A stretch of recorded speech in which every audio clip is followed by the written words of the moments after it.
When you build your life without someone, needing them later becomes the one thing you refuse to do. In the Apothecary Diaries, that refusal sits at the center of Maomao's relationship with her father. He's eccentric, cunning, and late. A man perfectly suited for military strategy and utterly unfit for fatherhood, so instead of being present, he tests her. 3 trials, disguised as puzzles, meant to measure the young woman she became without him. Fatherhood rarely follows reason. Even when you arrive too late, you keep looking for a way to matter in her life.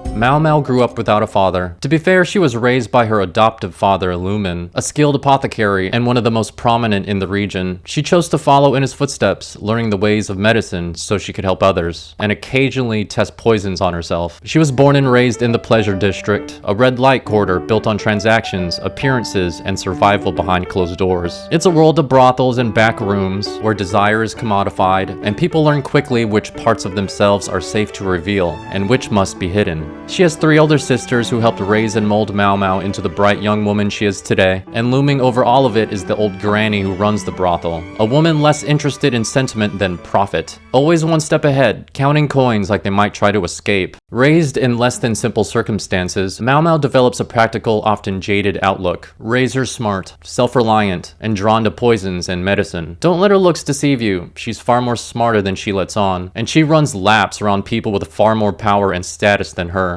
Her reasoning skills are so sharp, they feel straight out of a detective novel, which fits perfectly because the Apothecary Diaries unfolds as a chain of interconnected mysteries, each investigation feeding into the next. It all started when Maomao was kidnapped, sold, and delivered to the rear palace as a servant, where her biological father's shadow begins to re-enter the story. Cunning, Maomao's biological father, and the thorn in her side, the yin to her yang, the fox to her feline instincts, the riddle to her logic, the variable she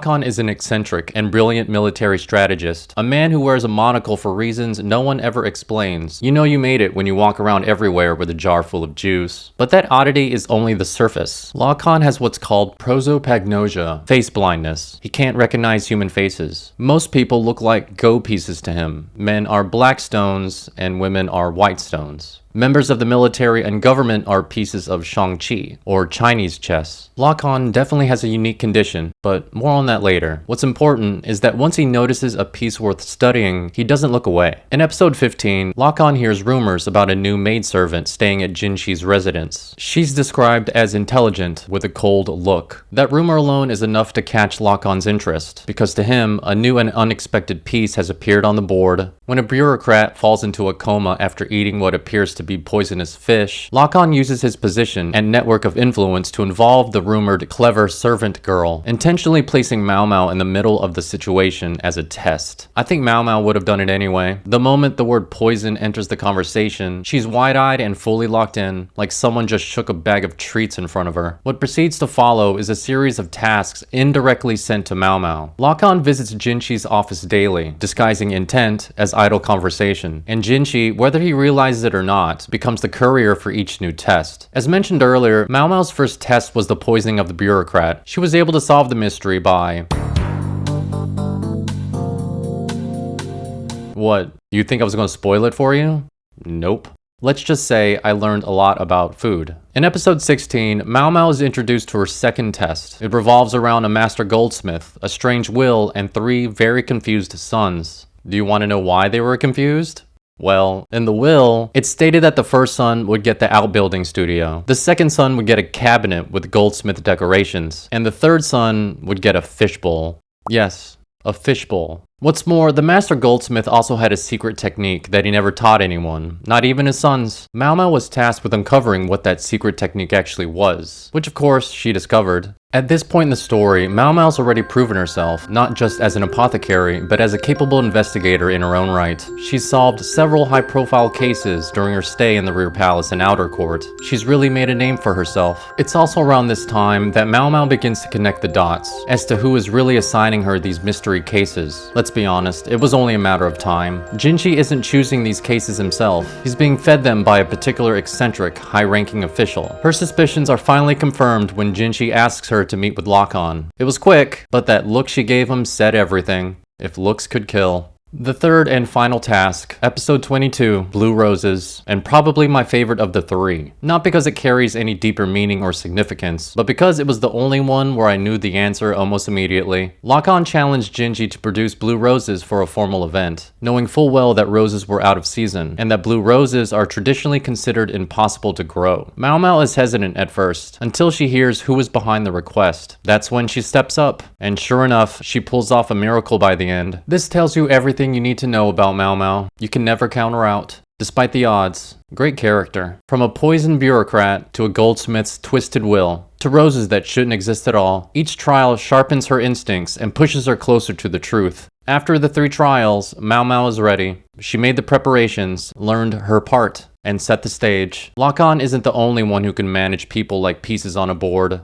In episode 23, Maomao finally confronts her father. Unlike the trials, this one's different. It's a simple game of Shang-Chi, best of 5. But with Maomao playing, there's always a catch. 5 identical cups of liquid are placed on the table. She explains that she's mixed a medicine into 3 of the 5 cups. 1 cup on its own might be harmless, but drinking 3 of the medicated cups would be very bad. After each round, the winner chooses one of the remaining cups for the loser to drink, and if a player abandons the match for any reason, they are declared the loser. The two play an interesting game, but I want to take a moment to talk about Shang-Chi. Please bear with me for a second. I won't spend too much time on the rules, but there are a few things worth highlighting. Number 1, unlike international chess, there's a river in the middle of the board, serving as a physical boundary that fundamentally changes the movement and utility of specific pieces. As a chess player myself, I thought this was a neat mechanic. Number 2, the horse piece is actually called a horse. Let's be honest, no one calls this a knight. It's a horse, and you're kidding yourself if you think otherwise. Number 3. The most important piece in Shang-Chi is the general, similar to the king. The objective, as you might expect, is to checkmate the general. The general is heavily restricted in movement, confined to the palace, a small area made up of just a few squares. What makes the general especially unique, however, is a rule known as the flying general. The 2 generals are never allowed to face each other directly on the same file. There must always be at least one piece between them, blocking their line of sight. If that line ever opens between the generals, the position is illegal, and the general has to find a way to escape.